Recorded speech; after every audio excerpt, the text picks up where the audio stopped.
আইয়ুব আলাইহিস সালাম এতগুলি নিয়ামত, কোন দিক দিয়া কোন নিয়ামতের কমতি নাই। দুনিয়ার সকল নিয়ামত, সব রকমের নিয়ামত আল্লাহ তারে দান করলেন, এরপরও আল্লাহর বন্দেগী থেকে গাফেল নন। একদিন ইবলিসে আল্লাহকে ডাক দেয়া কয়, মালিক তোমার আইয়ুব কেন আল্লাহরে ডাকে জানো নি? আল্লাহ তুমি তারে সব দিক দিয়ে প্রাচুর্য দান করেছ, কোনো দিক দিয়ে তার কোনো অভাব নাই। আল্লাহ তারে কোনো বিপদ মুসিবতে ফেলায়া দেখো, দেখবা আর তোমারে এইভাবে ডাকে না। সুখে আছে বিদায় তোমারে ডাকে, দুঃখে পড়লেই কিন্তু তোমারে ডাকবে না। ও মালিক পরীক্ষা করে দেখো। আল্লাহ পাক কয়, না, অসম্ভব হতেই পারে না।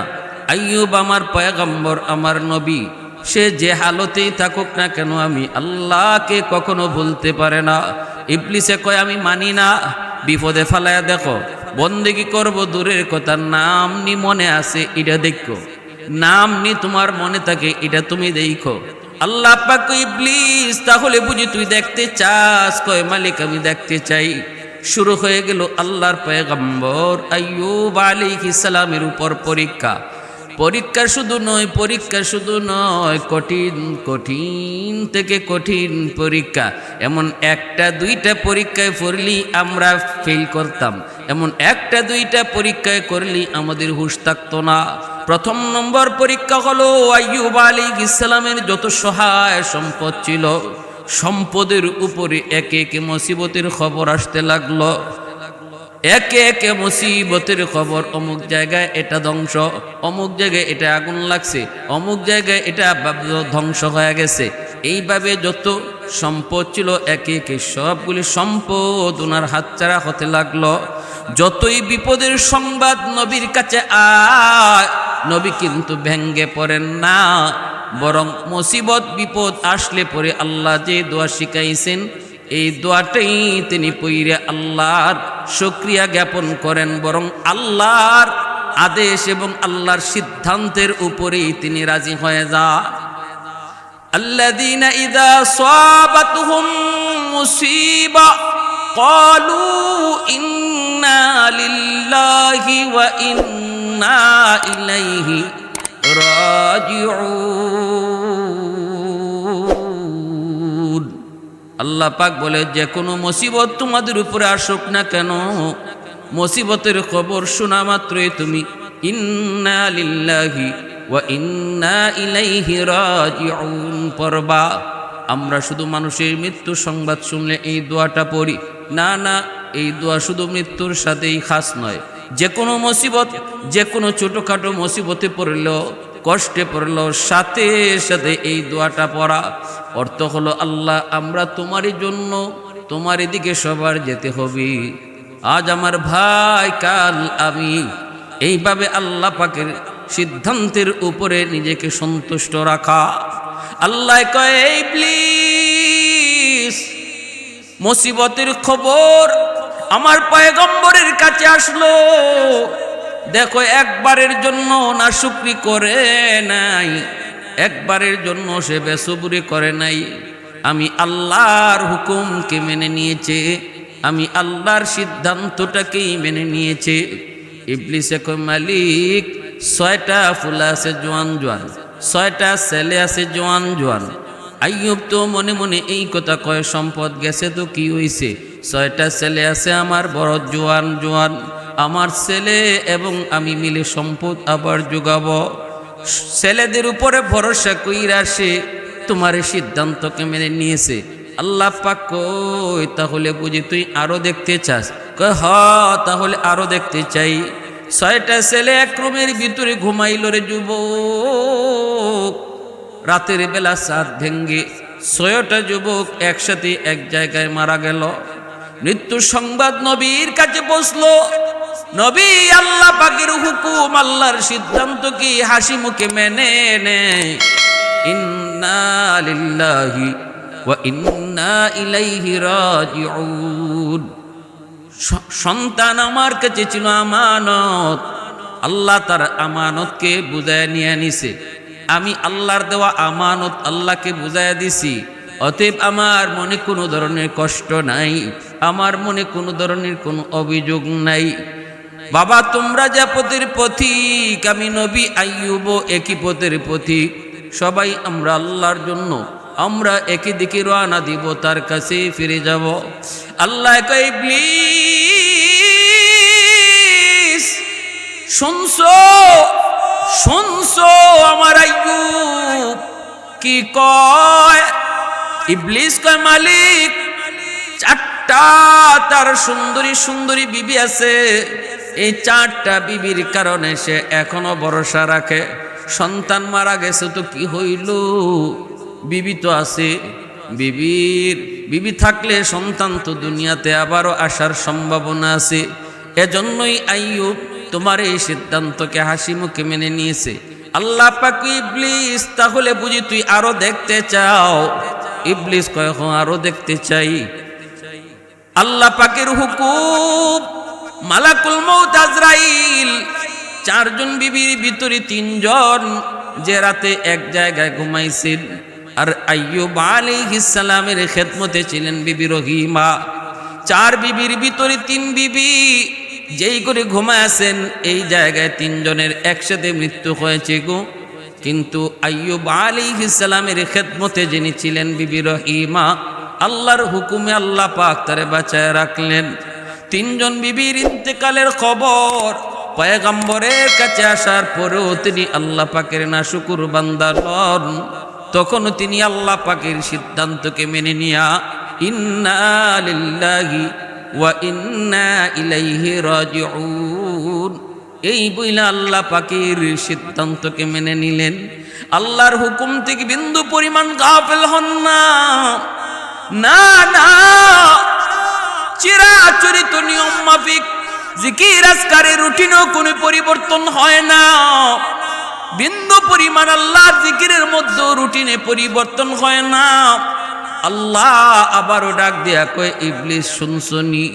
ইবলিস কয় হ্যাঁ মালিক শুনছি, তবে আমার মন বলে আইয়ুব আর একটা জিনিসের উপর এখনো ভরসা করে। কোন জিনিস? কয় সব তো নিয়েছো, কিন্তু এখনো তার শরীরটা সুস্থ, এখনো পরিপূর্ণ সুস্থ রয়েছে। এই সুস্থতার কারণে সে এখনো ভরসা করে। লাগলে সে আরো বিয়ে করবে, এরপরে সন্তান জন্ম দিবে, আবারও তার সহায় সম্পদ ফিরে আনবে। সুস্থতার নিয়ামত তুমি তারে দিয়েছো, এই সুস্থতার বাহাদুরিটা তার ভিতরে এখনো রয়েছে। আল্লাহ কই ইবলিস না না, তুই ভুল বুঝো, আমার পয়গম্বর এমন না। ইবলিসে কয় না, সুস্থতার কারণে কিন্তু এখনো সে ভরসা করে। আল্লাহ পাক কয় তাহলে বুঝি তুই দেখতে চাও? আল্লাহ পাক কয় তাহলে বুঝি তুই দেখতে চাও? এতগুলা পরীক্ষা আমার পয়গম্বর দিল, প্রতিটা পরীক্ষায় আমার পয়গম্বর পাশ করলো, এরপরও তোর পরীক্ষা নেওয়া বুঝি বাকি? তাহলে দেখ, সুস্থতার নিয়ামতটাও আমি আল্লাহ কেড়ে নিব, তারপরে তুই দেখবি। সুস্থতার নিয়ামত মানুষের জীবনের সবচেয়ে বড় নিয়ামত। সুস্থতার নিয়ামত। স্বামী স্ত্রীর ভিতরে কি পরিমাণ মহব্বত, কি পরিমাণ ভালোবাসা, আমার মা বোনেরা একটু খেয়াল করে শোনো। একজন স্ত্রী স্বামীর প্রতি কতটা ভক্তি, কতটা শ্রদ্ধা। বিবি রহিমা আল্লাহর পয়গম্বর আইয়ুব আলাইহিস সালাম বনি ইসরাইলের একজন জলিলুল কদর পয়গম্বর আইয়ুব আলাইহিস সালাম। আল্লাহ পাক রব্বুল আলামিন যেমন তারে নবুয়তি দান করলেন, তেমন তারে বাদশাহীও দান করলেন। সহায় সম্পদ, কোনো কিছুতেই তার কোনো কমতি নেই। যত প্রকারের নিয়ামত, সকল নিয়ামত আল্লাহ তার নবীকে, তার পয়গম্বরকে আল্লাহ দান করলেন। কি পরিমাণ কঠিন মুসিবত তার পরীক্ষা দিয়েছেন গো। একটু দিলটা নরম করে কথাগুলি বুঝো। আমার মা বোনেরা একটু খেয়াল করে শোনো। একজন স্ত্রী হইয়া বিবি রহিমা কেমন করে তিনি স্বামীর প্রতি এতটা ভক্তি, এতটা শ্রদ্ধা, এতটা স্বামীর প্রতি ভালোবাসা। যেই সংসারে স্বামী স্ত্রীর মধ্যে ভালোবাসা থাকে, এই সংসারটা দুনিয়াতেই জান্নাতের টুকরা হয়। সন্তানের মধ্যেই ভালোবাসার প্রভাব পড়ে, সন্তান মেধাবী হয়, সন্তানের স্বাস্থ্য সুন্দর হয়, সন্তান সুস্বাস্থ্য এবং সুচিন্তিতভাবে সুন্দরভাবে গড়ে ওঠে।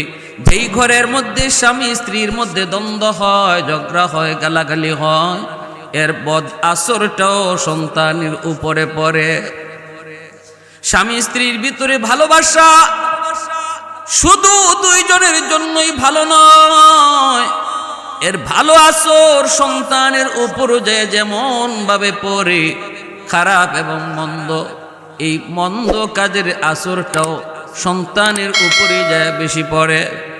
ভাইরা বন্ধুরা, এজন্য একটু শুনুন, আইয়ুব আলাইহিস সালাম আল্লাহ পাকের পয়গম্বর, জলিলুল কদর পয়গম্বর, কোন দিক দিয়ে তার নিয়ামতের কমতি নাই। যত প্রকারের নিয়ামত আল্লাহ তারে, সকল নিয়ামত আল্লাহ তারে দান করেছেন।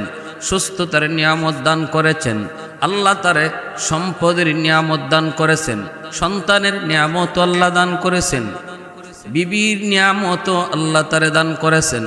অভাব তার কোনো দিক দিয়ে নাই। 70 বছরের ভিতরে আইয়ুব আলাইহিস সালামের কোনোদিন কোনো অসুস্থতা হয় নাই, এমনকি ঘাম বেশি পর্যন্ত উঠে নাই।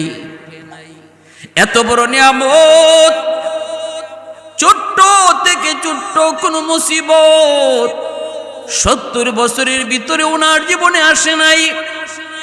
শারীরিক বিন্দু পরিমাণ অসুস্থ হন নাই।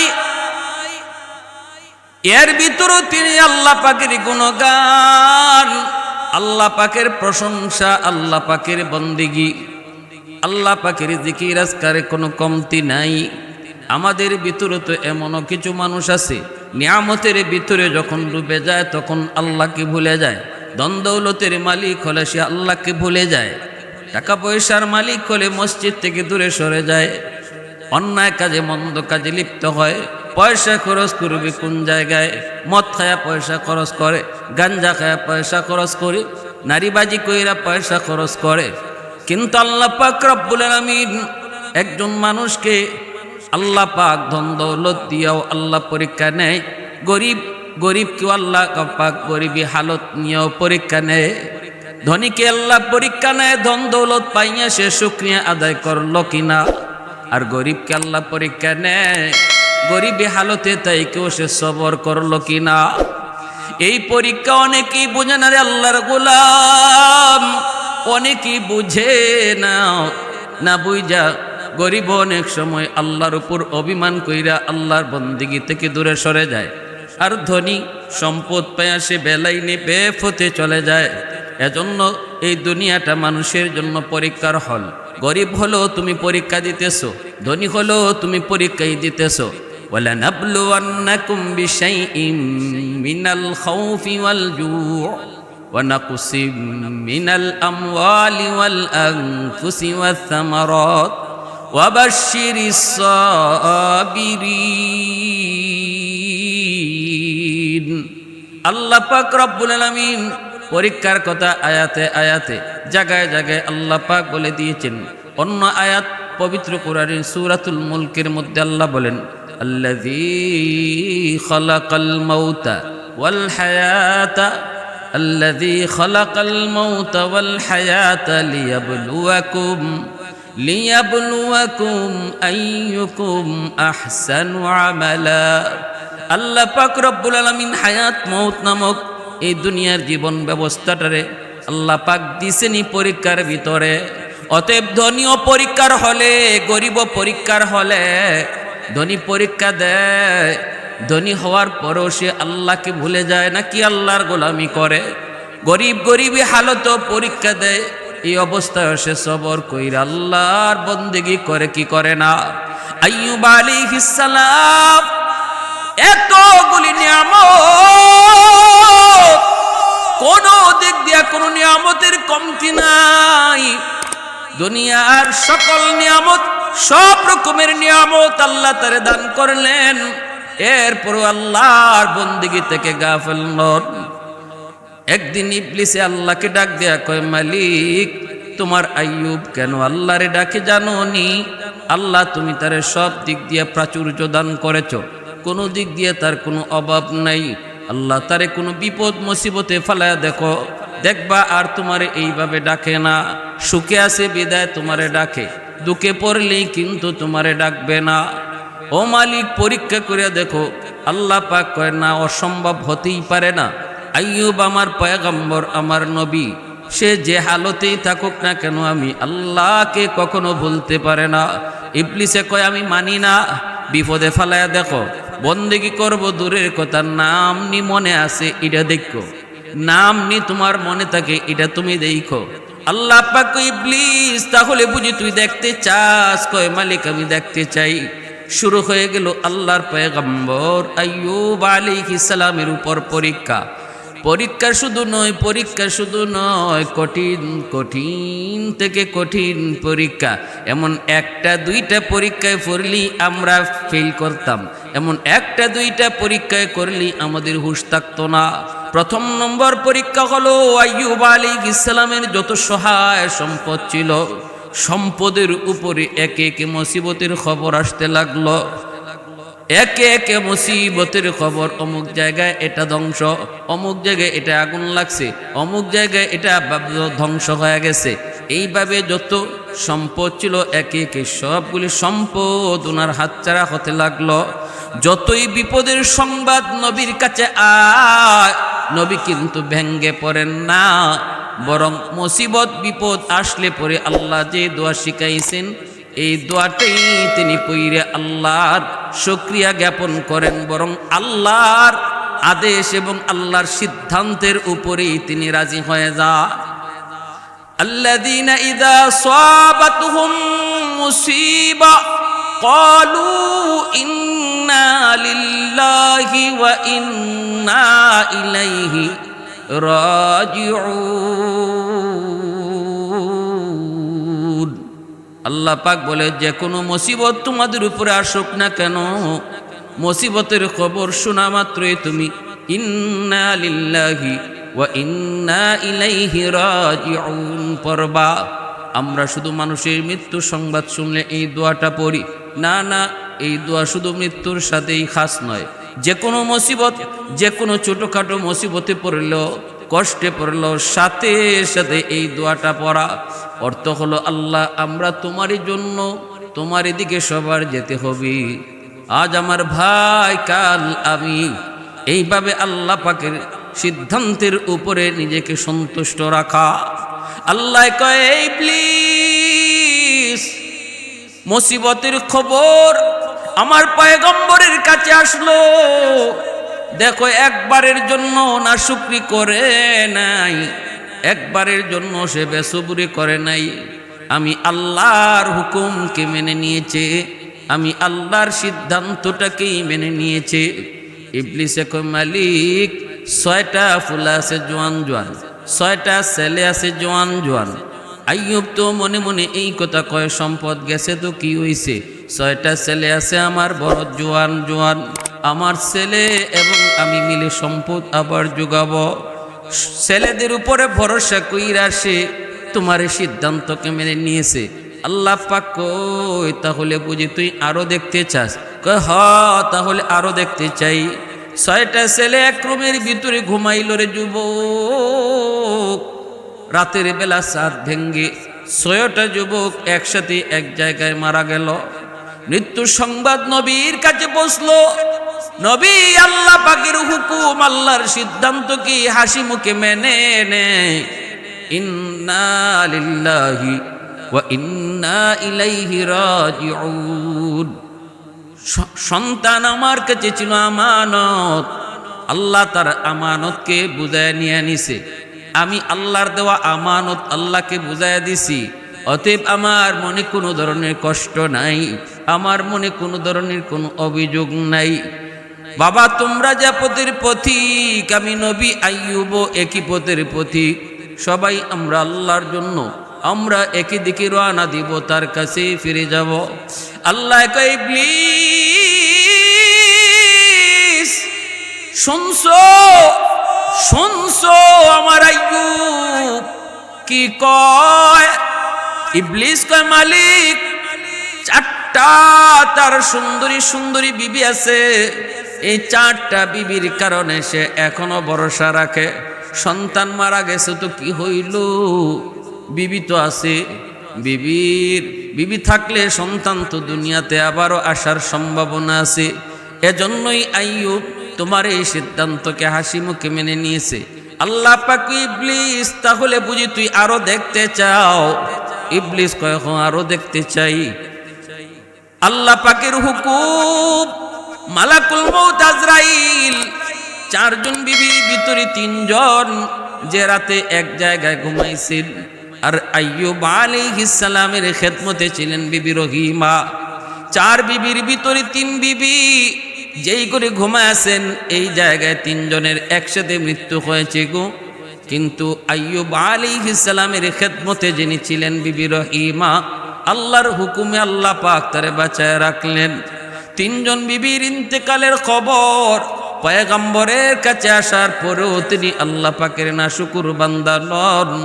তখন তিনি আল্লাহ পাকের সিদ্ধান্তকে মেনে নিয়া ইন্না লিল্লাহি ওয়া ইন্না ইলাইহি রাজিউন এই বইলা আল্লাহ পাকের সিদ্ধান্তকে মেনে নিলেন। আল্লাহর হুকুম থেকে বিন্দু পরিমাণ গাফেল হন না। না না, চিরাচরিত নিয়ম মাফিক জিকির আজকারের রুটিনও কোনো পরিবর্তন হয় না। বিন্দু পরিমাণ আল্লাহর জিকিরের মধ্যে রুটিনে পরিবর্তন হয় না। আল্লাহ আবারও ডাক দিয়া কয় ইবলিস শুনছনি? ইবলিস কয় হ্যাঁ মালিক শুনছি, তবে আমার মন বলে আইয়ুব আর একটা জিনিসের উপর এখনো ভরসা করে। কোন জিনিস? কয় সব তো নিয়েছো, কিন্তু এখনো তার শরীরটা সুস্থ, এখনো পরিপূর্ণ সুস্থ রয়েছে। এই সুস্থতার কারণে সে এখনো ভরসা করে, লাগলে সে আরো বিয়ে করবে, এরপরে সন্তান জন্ম দিবে, আবারও তার সহায় সম্পদ ফিরে আনবে। সুস্থতার নিয়ামত তুমি তারে দিয়েছো, এই সুস্থতার বাহাদুরিটা তার ভিতরে এখনো রয়েছে। আল্লাহ কই ইবলিস না না, তুই ভুল বুঝো, আমার পয়গম্বর এমন না। ইবলিসে কয় না, সুস্থতার কারণে কিন্তু এখনো সে ভরসা করে। আল্লাহ পাক কয় তাহলে বুঝি তুই দেখতে চাও? আল্লাহ পাক কয় তাহলে বুঝি তুই দেখতে চাও?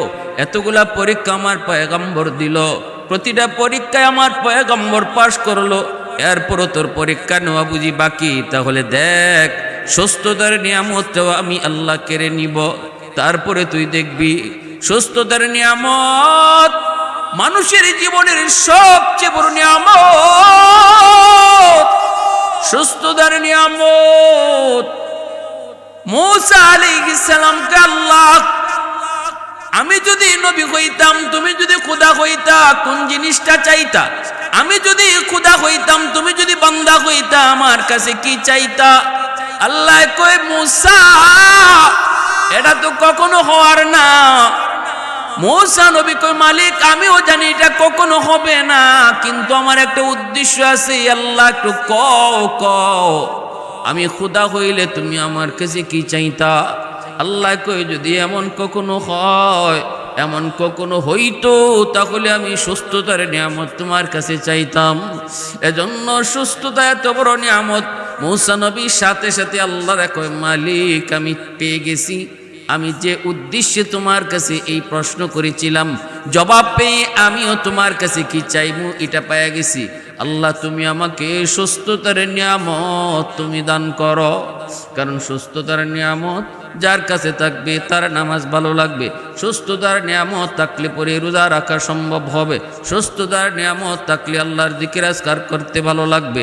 সুস্থতার নিয়ামত কত বড় নিয়ামত বুঝে আসে তখন যখন একজন মানুষ অসুস্থ হয়। সুস্থ থাকতে সুস্থতার নিয়ামত কেউ বুঝে না, সুস্থতার কদর কেউ করে না। আল্লাহর নবী কই দুইটা নিয়ামতের ব্যাপারে মানুষ সবচেয়ে বেশি গাফেল হয়। এই দুইটা নিয়ামতের ব্যাপারে সবচেয়ে বেশি গাফেল হয়। যখন এই দুইটা নিয়ামত চলে যায় তখন তারা নিয়ামতের কদর বুঝে। এক হলো আসিহা, 2 নম্বর হলো আল ফারাগা। একটা হলো সুস্থতা আর একটা হলো অবসরতা। যখন মানুষ সুস্থ থাকে তখন সুস্থতার কদর বুঝে না, অসুস্থ হলে কদর বুঝে। আবার যখন মানুষ অবসর থাকে তখন সে অবসর নিয়ামতের কদর বুঝে না, যখন ব্যস্ত হয়ে যায় তখন অবসরতার নিয়ামতের কদর তখন তার বুঝে আসে। আফসোস করে আর কয়, হায় রে, এখন তো নফল বন্দিগি বেশি পারি না, এত কাজে ব্যস্ত হয়ে পড়লাম, এখন তো এত জিকির আজকার পারি না, এত কাজে ব্যস্ত হয়ে পড়লাম, এখন তো এত কোরআন তেলাওয়াত পারি না, এত কাজে ব্যস্ত হয়ে পড়লাম। হায় আফসোস, কিছুদিন আগেও তো আমি এত ব্যস্ত ছিলাম না, তখন তো দৈনিক এক পারা কোরআন পড়তে পারতাম। তখন ওই আফসোসগুলা করে, কিন্তু থাকতে কদর বুঝে না। এজন্যই আইয়ুব আলাইহিস সালামের সুস্থতার উপরে পরীক্ষা শুরু হয়ে গেল। আল্লাহর হুকুমে শরীরের মধ্যে পোকা ধরল, পোকা সারা শরীর পচতে লাগলো, ছোট ছোট টুসা পড়ে গেল, টুসার ভিতরে পোকা জন্ম নিল, এই দুর্গন্ধ শরীর থেকে বের হতে লাগলো। ঘরের মধ্যে দুর্গন্ধ, কেউ থাকতে পারে না। মানুষেরা কয়, ও আইয়ুব, কেমনে তোমার নিয়ে থাকবো? আইয়ুব আলাইহিস সালামকে রেখে মানুষ আপনজন প্রিয়জন কেউ কাছে থাকলো না, সব দূরে চলে গেল। মানুষেরা কয়, রহিমা, বাঁচতে যদি চাও তাহলে তুমিও আইয়ুব রে সাইরা চলে যাও। কিন্তু আল্লাহর বান্দি, ও আমার মা বোনেরা শুনো, স্বামীর প্রতি কি পরিমাণ ভালোবাসা ভক্তি, দুর্গন্ধে কেউ টিকতে পারলো না। কিন্তু বিবি রহিমা মানুষদেরকে ডাক দিয়া কয়, তোমাদের নাকি গন্ধ লাগে, কিন্তু আমার নাকি গন্ধ লাগে না, কারণ আমার স্বামী শুধু স্বামী না, তিনি আল্লাহর পয়গম্বর। তোমরা যদি না পারো তাহলে যার যার মতো সরতে পারো, কিন্তু আমি রহিমা জান যাবে গো, আমার স্বামীর খেদমত থেকে আমি দূরে যাব না। কয়, তাহলে স্বামীর নিয়ে তাড়াতাড়ি দূরে চলে যাও। রাস্তায় চলে আসলেন, ঘর থেকে এলাকা থেকে মানুষেরা বের করে দেয়, রাস্তায় চলে আসলেন। পথিকেরা কই, রহিমা, তোমরা যদি এখানে বসা থাকো, আইয়ুবের শরীরের দুর্গন্ধের কারণে আমরা চলাচল করতে পারি না গো, অন্য কোথাও চলে যাও। চলে গেলেন হাওরে। জমি জমার কাম কাজ করে কৃষকেরা, এরা বাধা দেয়, এখানে যদি থাকো জমি জমায় কাম করা আমাদের পক্ষে সম্ভব হবে না। আল্লাহর বান্দি রহিমা, ইনি গরিব ঘরের কোনো মেয়ে নন রে যুবক, গরিব ঘরের কোনো মেয়ে নন, তিনিও একজন রাজকন্যা, তিনিও একজন জমিদারের মেয়ে, গোষ্ঠী এবং গোত্র নবী পয়গম্বরের গোত্র ইউসুফ আলাইহিস সালামের বংশের মেয়ে। তাফসীরের কিতাবের ভিতরে লিখেন, বিবি রহিমা হলেন ইউসুফ আলাইহিস সালামের গোষ্ঠী এবং বংশের মেয়ে। অতএব বংশ হলো নবীর বংশ। আবার সম্পদের দিক দিয়েও বাবা ছিলেন জমিদার বাদশাহ, এত সম্পদশালী সুন্দরী, আবার সম্ভ্রান্ত বংশের একজন নারী, মহিষী নারী। বিবি রহিমা স্বামীকে ছেড়ে যেতে রাজি হন নাই। মানুষেরা কয়, জমি জমায় কাম করতে পারি না, তাড়াতাড়ি করে অন্যত্র চলে যাও। স্বামীকে নিয়ে তিনি চলে গেলেন জঙ্গলে, যেই জায়গায় এলাকার মানুষের ময়লা মূত্র ফলানো হইত। একটা ডাস্টবিন ছিল, যেই ডাস্টবিন থেকে এত দুর্গন্ধ বের হতো, মানুষেরা এর পাশ দিয়ে যাইত না, এত দুর্গন্ধ। বিবি রহিমা আল্লাহর পয়গম্বর আইয়ুব আলাইহিস সালামকে নিয়ে তিনি ওই ডাস্টবিনের কাছে যাই একটা ছোট্ট ঝুপড়ি বানাইলেন, কারণ এটাই মনে করলেন এই দিক দিয়ে মানুষের কোনো যাতায়াত নাই, অতএব আমার স্বামীকে নিয়ে যদি এই জায়গায় থাকি তাহলে কেউ আর বাধা দিবে না।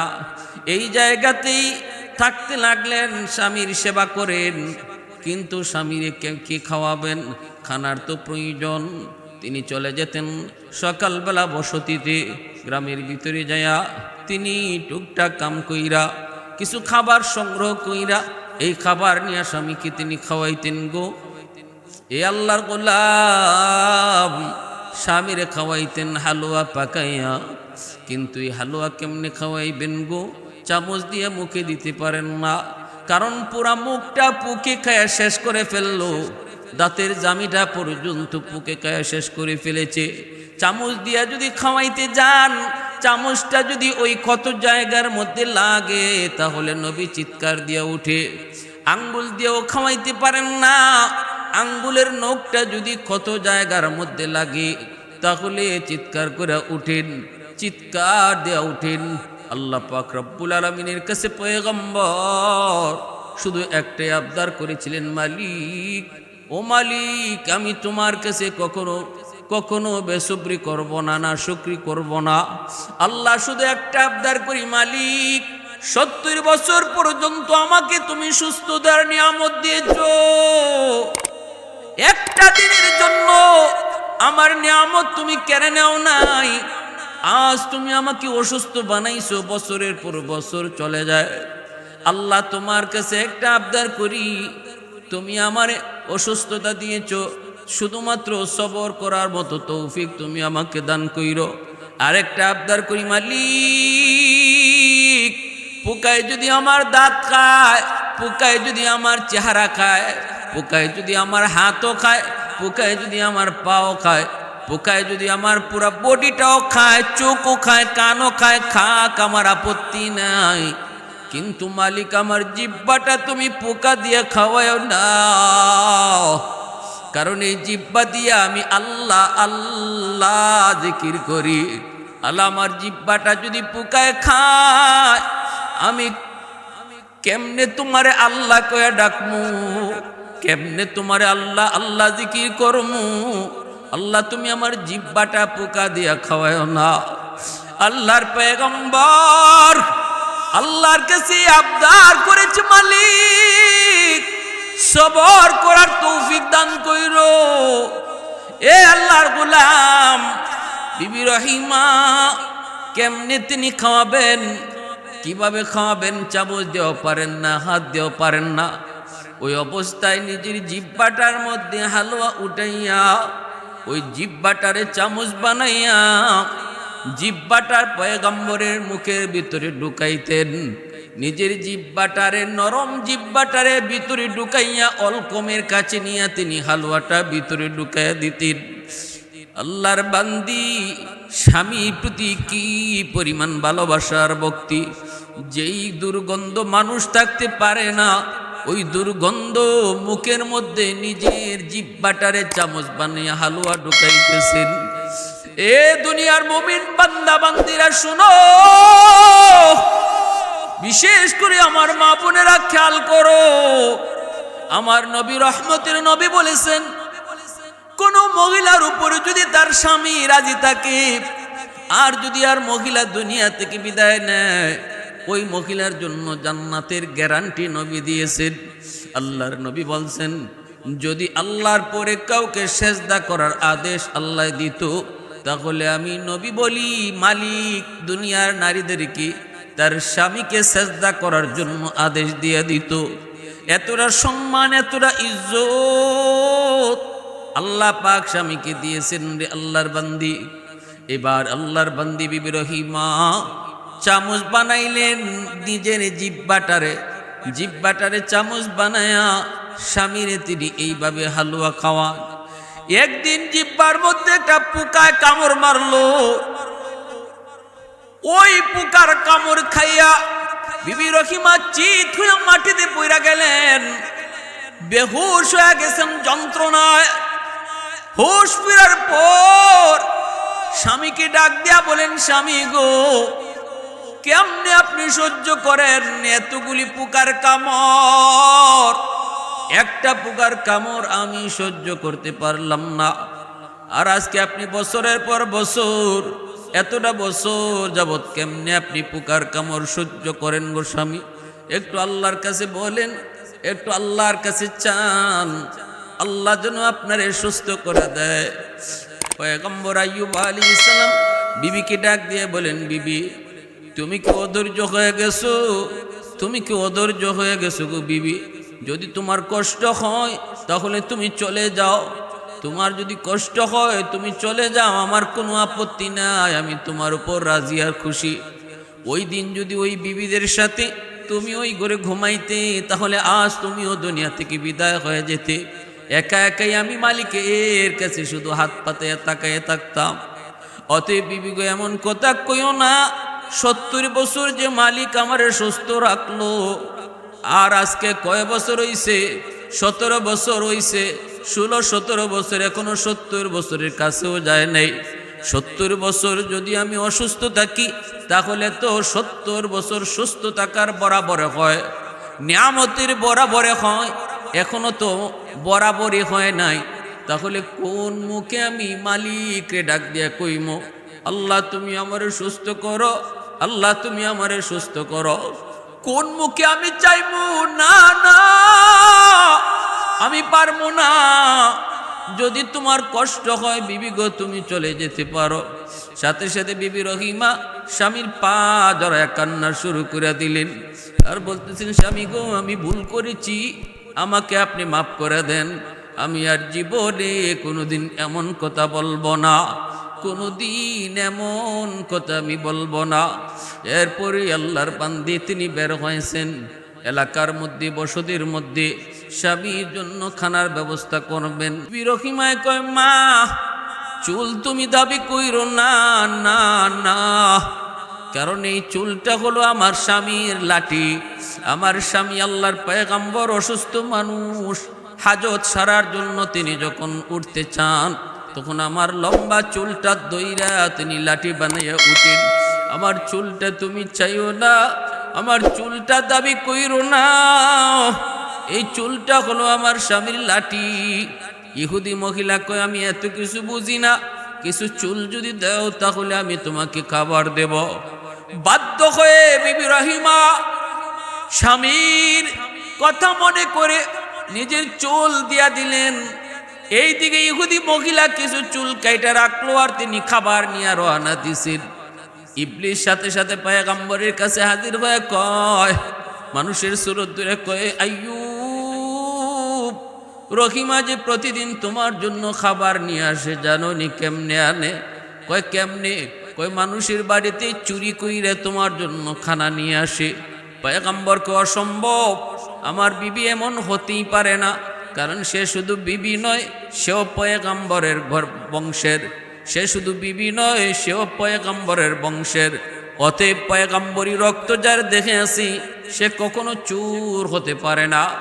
ইবলিস কয়, আমার কথা যদি বিশ্বাস না হয়, তাহলে আজকে আসার পরে দেখো, এক ঘরে চুরি করতে যায়, তা সে ধরা পড়ে গেছে, তখন তার চুল কেটে দিয়েছে। যদি চুল কাটা পাও, তাহলে তুমি বুঝবা সে চুরির ধরা পড়ছে। তোমার কাছে মিথ্যা বলবে, কিন্তু আমি যা বলতেছি তাই ঠিক। আল্লাহর পয়গম্বরের কথা শুনে বড় কষ্ট পেলেন দিলের মধ্যে। সাথে সাথে কসম করে বসলেন, যদি আমি সত্যি রহিমার চুল কাটা পাই, তাহলে আমি তারে 100টা বেত মারব, এবং আর তারে আমি বিবি হিসাবে রাখবো না। এইদিকে বিবি রহিমা আসতেছেন, আসা মাত্রই পয়গম্বর আইয়ুব খানা মুখে নেন না, না নিয়ে বলতেছি, রহিমা তোমার চুল দেখবো, চুলটা একটু দেখাও। চুলটা দেখতে যাইয়ে তিনি দেখতে পেলেন কিছু চুল কাটা। পয়গম্বর তো রাগান্বিত হয়ে গেলেন, গুসায় ফেটে যাচ্ছেন। সাথে সাথে বলতেছে, বিবি গো তোমার খানা আমার লাগবে না, তুমি চলে যাও, চলে যাও। তুমি আমার জন্য খানা আনতে গিয়ে বুঝি মানুষের বাড়িতে চুরি করো? চুরি করা মাল আমি খাই না, হারাম মাল। কখনো ইমানদার মুমিন হারাম খায় না, হারাম খাইতে পারে না। হারামের ভিতরে কখনো আরাম হয় না। আল্লাহ পাক রব্বুল আলামিন হালাল জিনিসটাকে আমাদের জন্য আল্লাহ পাক রিজিক হিসেবে রাখছেন।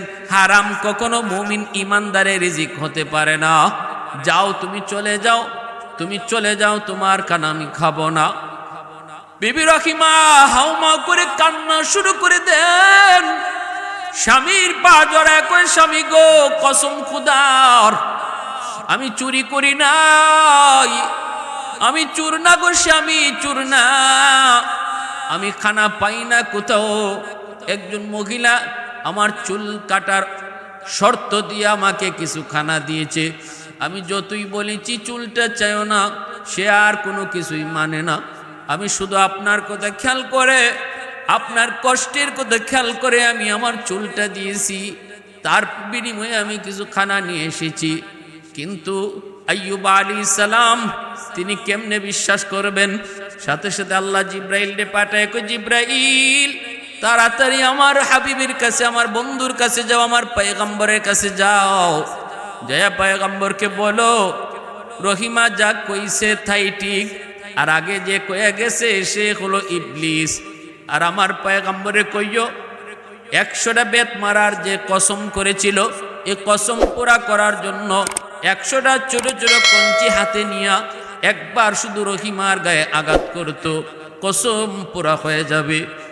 জিব্রাইল আমিন আইসা হাজির, নবীকে ডাক দিয়া বলতেছেন, নবী গো রহিমা যা বলছে তাই ঠিক, আর আগে যে বলে গেছে সে মানুষ না, সে আপনার কোনো শুভাকাঙ্ক্ষীও না, সে হলো মানুষের চিরশত্রু, তার নাম হলো ইবলিস। কত বড় শয়তান! ইবলিসের কাজটাই হলো মানুষের সফলতা বন্ধ করে দেওয়া। ইবলিস যখনই দেখে কোনো মানুষ আল্লাহকে পাওয়ার লাইনে আগাইতেছে, ইবলিস তখনই তার পথে বাধা হয়ে দাঁড়ায়। ইবলিসের শরীরে আগুন লেগে যায়। কোনো মানুষ যখন আল্লাহকে পাওয়ার রাস্তায় আগায়, ইবলিসের গায়ে সেটা বরদাস্ত হয় না।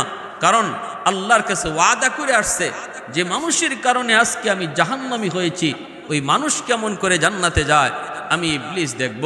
এই মানুষ কেমনে তোমার খুশি করে এটাও আমি দেখব।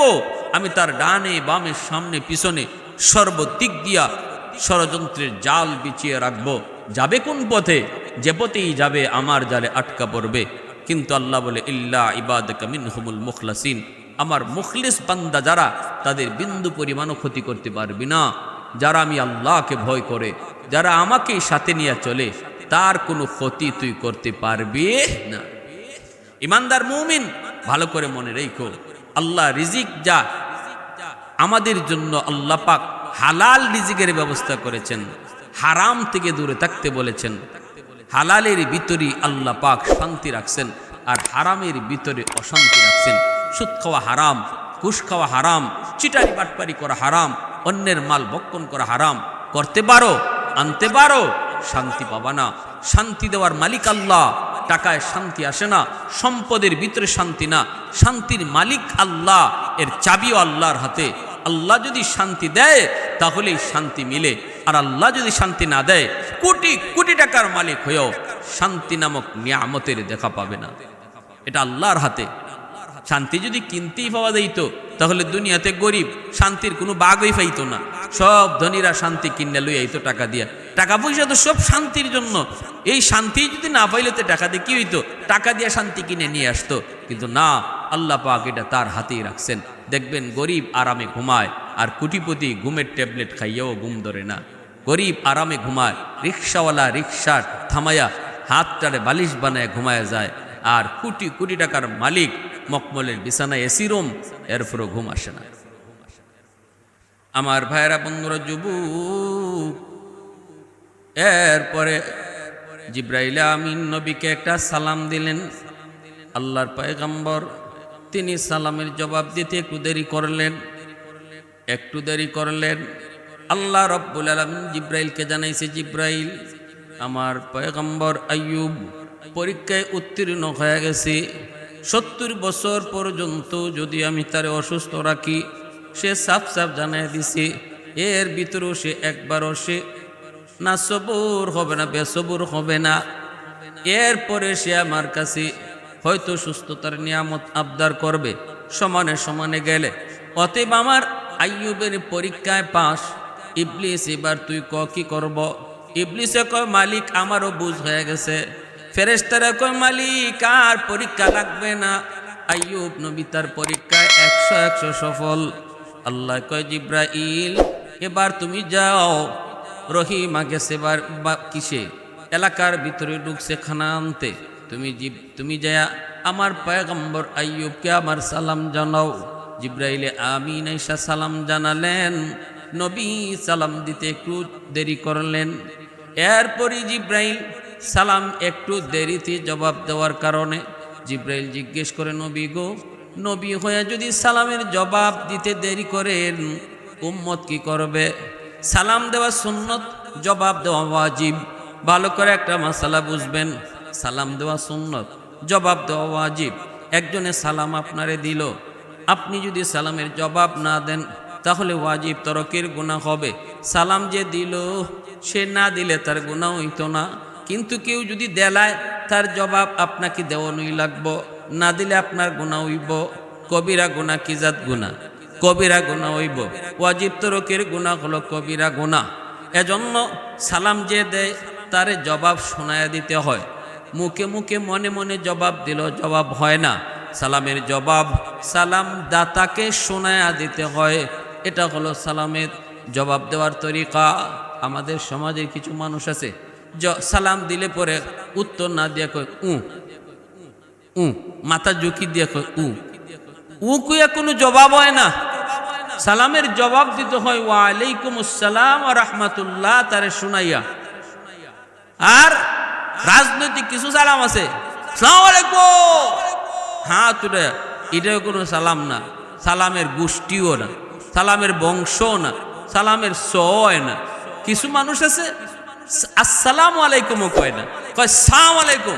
সাম শব্দ আরবিতে মরণ। আমরা সালাম দেই তোমার শান্তি বর্ষিত, আর যে সালাম আলাইকুম কয় এটার অর্থ হইল তুই তাড়াতাড়ি মর। এটা দোয়া করলো না, এটা বদ্দা দিল তো বদ্দা দিল। অতএব সালাম কোনো ফ্যাশন না, সালাম কোনো মুশন না, সালাম কোনো ক্রেডিট না, সালাম কোনো বাহাদুরি না, সালাম কোনো রাজনৈতিক ইশারা না। সালাম হইল আল্লাহকে খুশি করার একটা এবাদত।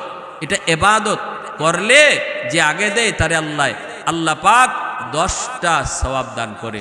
কোন যে সালাম আগে দেয় তারে 100টা নেকি দান করা হয়। জবাব অবশ্যই দিতে হবে। যে সালাম দিল তারে শোনায়া জবাব দিতে হবে, শোনায়া জবাব দিতে হবে। পিয়ারে হাদিরিন, এজন্য আইয়ুব আলাইহিস সালাম একটু দেরি করছেন। জিবরাইল আমিন বলছেন নবী গো আপনি দেরি করলেন কেন?